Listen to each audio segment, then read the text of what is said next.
அன்பார்ந்தவர்களே, நமது மறை மாவட்டத்திலே மேல் நாரியப்பனூர் என்பது அந்தோணியார் திருத்தலமாக இருக்கிறது.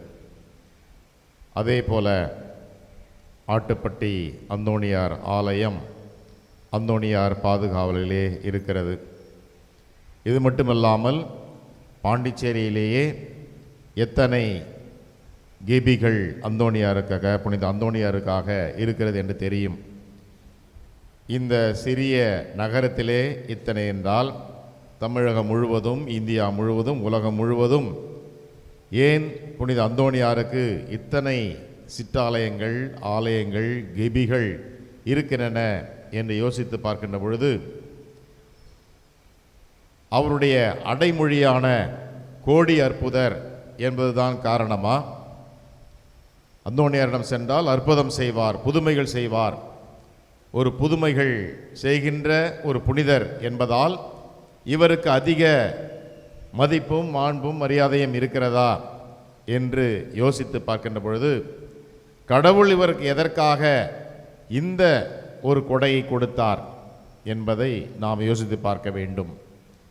ஏன் கடவுள் இந்த புனிதருக்கு பல புதுமைகள் செய்கின்ற வரத்தை கொடுத்தார்? புதுமைகள் செய்பவர் புனிதராக இருந்தாலும் அதற்கான கொடைகளை கொடுப்பவர் கடவுள் என்பதை நாம் மறந்துவிடக்கூடாது. இதற்கு முக்கிய காரணம் அவர் கடவுள் மேல் கொண்டிருந்த அளவு கடந்த அன்பு. எல்லாவற்றுக்கும் மேலாக கடவுளை மட்டுமே நேசிக்க வேண்டும், நற்செய்தி அறிவிப்பை மட்டுமே முதன்மையாக கொண்டிருக்க வேண்டும், அதற்காக உயிரையும் கொடுக்க வேண்டும் என்பதுதான் அவருடைய நோக்கமாக இருந்தது. நற்செய்தி அறிவிப்பதற்காக நான் எதையும் செய்வேன், எங்கும் செல்வேன் என்பதுதான் அவருடைய நோக்கமாக இருந்தது. அதனால்தான் அவர் அப்படிப்பட்ட எல்லோராலும் போற்றப்படுகின்ற புனிதராக இருந்தார். பல்வேறு வாய்ப்புகள், பல்வேறு கவர்ச்சிகள், பல்வேறு நிகழ்வுகள் அவருடைய வாழ்வில் நிறைந்தாலும் அவர் கடவுளை மட்டுமே தனது கொள்கையாக, தனது பிடிப்பாக கொண்டிருந்தார். ஆகவே எல்லாவற்றுக்கும் மேலாக கடவுளை வைப்பது முக்கிய நோக்கமாக இருந்தது. ஒவ்வொரு திருவிழாவின் பொழுதும் நீங்கள் அந்தோணியாருடைய புதுமைகளை பற்றி கேட்டிருப்பீர்கள். அதிலே முக்கியமான ஒரு புதுமை என்பது கழுதை எவ்வாறு நற்கருணைக்கு ஆராதனை செலுத்தியது. கடவுள் சாதாரண கழுதை கூட எந்த அளவுக்கு கடவுள் மேல் நம்பிக்கை வைத்திருந்தது, நற்கருணை மேல் பக்தி வைத்திருந்தது என்பதற்கு முன்னுதாரணமாக இதை சொல்வார்கள். அதற்கு முன்னதாக அந்த கழுதையினுடைய ஓனர், உரிமையாளர் என்ன செய்தார்? பட்டினி போட்டார். அந்த கழுதையை பட்டினி போட்டார். சாப்பாடு எதுவுமே கொடுக்கவில்லை. கொடுக்காமல் இருக்கின்ற பொழுது, அந்த நற்கருணை முன்னால் இருக்கின்ற பொழுது நற்கருணையை அங்கே வைத்துவிட்டு அதற்கு சாப்பாடு போட்டார். இயல்பாக என்ன நடக்க வேண்டும்? ஒரு சாதாரண ஒரு மிருகம், பட்டினியால் இருக்கின்ற மிருகம் முதலில் எதை தேட வேண்டும்? அந்த சாப்பாட்டை சாப்பிடணும். ஆனால் அதை உண்ணாமல் நற்கருணை முன் முழந்தாள் படியிட்டு அது மண்டியிட்டு வணங்கியது என்று சொல்லுகிறார்கள். இதனுடைய பொருள் என்ன? நற்கருணை மேல் வைத்திருக்கின்ற மிகப்பெரிய பக்தி எதை தாண்டி இருக்க வேண்டும்? எதற்கு நாம் முதன்மையாக இருக்க வேண்டும்? எதற்கு முன்னுரிமை கொடுக்க வேண்டும்? சாதாரணமாக அழிந்து போகின்ற உணவுக்கா அல்லது அழியாத கடவுளுக்கா என்பதை இந்த மிருகத்தின் வழியாக புனித அந்தோணியார் உணர்த்துகின்றார். அன்பார்ந்தவர்களே, இதுதான் நம்முடைய கொள்கையாக இருக்க வேண்டும். விழுமியங்கள் என்று சொல்லப்படுகின்ற மதிப்பீடுகள் எதுவாக இருக்கிறது? நம்முடைய மதிப்பீடுகள், விழுமியங்கள் எதுவாக இருக்கிறது? இந்த உலக கவர்ச்சிகள் நமக்கு முதன்மையாக இருக்கிறதா அல்லது கடவுள் நமக்கு முதன்மையாக இருக்கிறாரா என்பதுதான் அடிப்படை கேள்வியாக, கொள்கையாக நமக்கு தேவையான ஒன்றாக இருக்கிறது. இன்றைக்கு எல்லோரும் அதிகமாக பேசுவது என்னவென்றால் ஆர்டிஃபிஷியல் இன்டெலிஜென்ஸ், செயற்கை நுண்ணறிவு.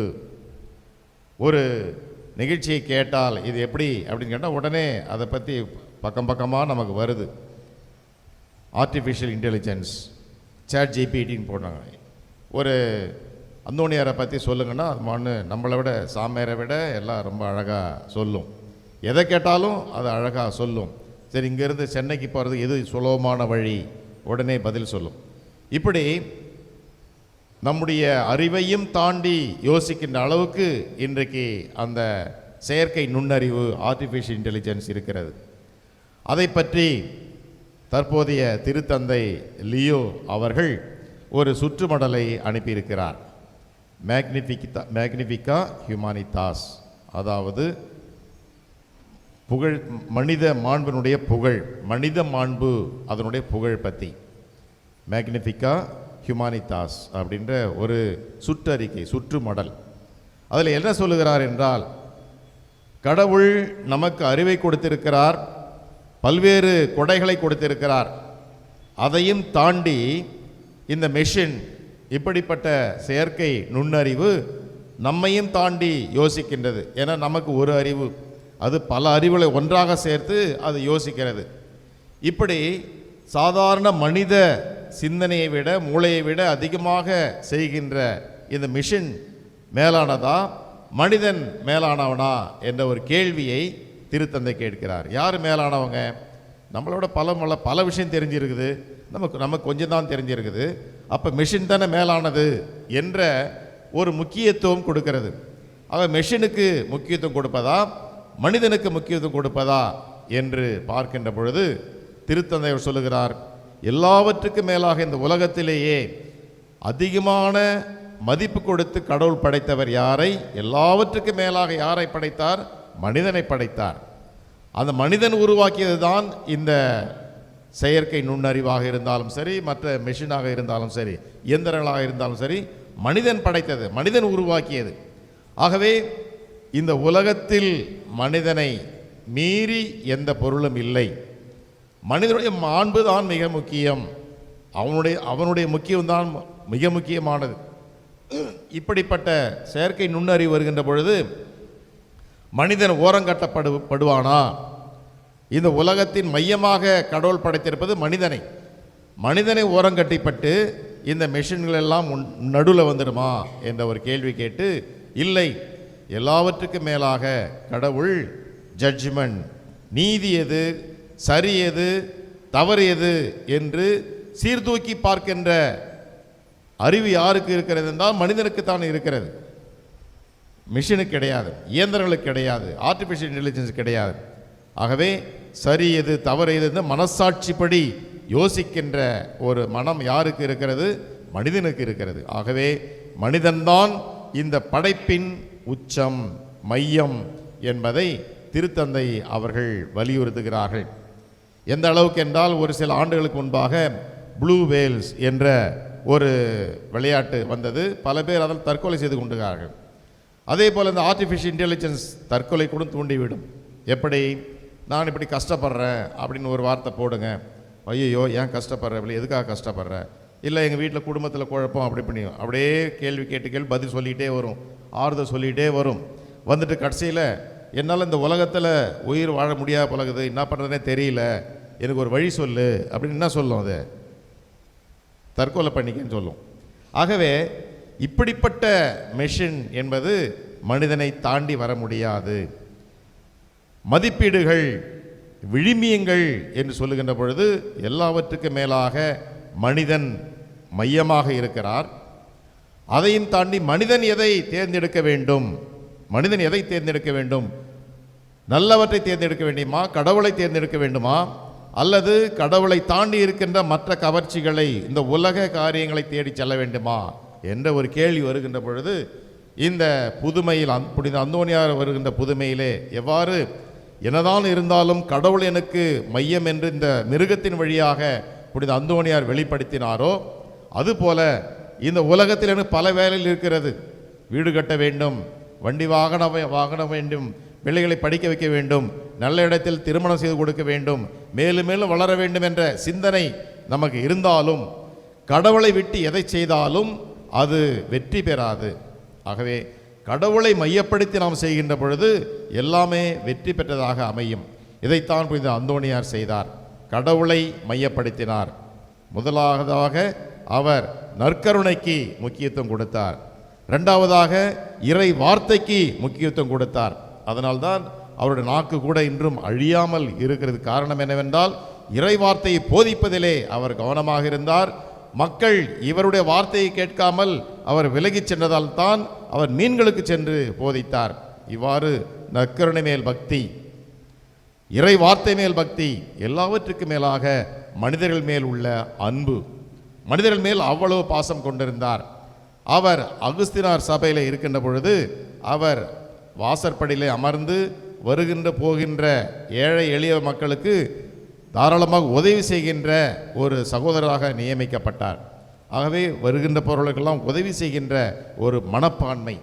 ஆகவே அடிப்படையிலே புனித அந்தோணியார் இந்த 3 காரியத்திலே பக்தி உள்ளவராக இருந்தார். நற்கருணை பக்தி, இறை வார்த்தை மேல் பக்தி, இறை வார்த்தை எடுத்துரைக்க வேண்டும் என்ற தீராத ஆர்வம். அதனால்தான் அகுஸ்தினார் சபையிலிருந்து பிரான்சிஸ்கன் சபையிலே சென்று சேர்ந்தார். நான் ஒரு சாக வேண்டும், கடவுளுக்காக உயிரை கொடுக்க வேண்டும், மறைசாட்சியாக சாக வேண்டும் என்று நினைத்தார். அதற்கான வாய்ப்பு கிடைக்கவில்லை என்றால் அதற்கான முயற்சிகளை எல்லாம் மேற்கொண்டார். எல்லாவற்றுக்கும் மேலாக மனிதரை நேசித்தார்.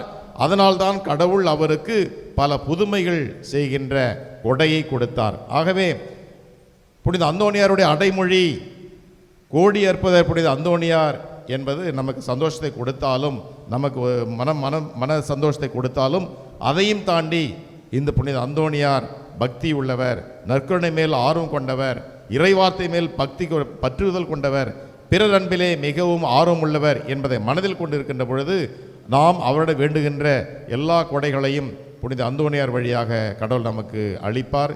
இந்த நவநாட்கள் முழுவதுமே கடவுளுடைய ஆசீர்வாதம் புனித அந்தோணியார் வழியாக நமக்கு இருக்க வேண்டும் என்று ஜெபிப்போம்.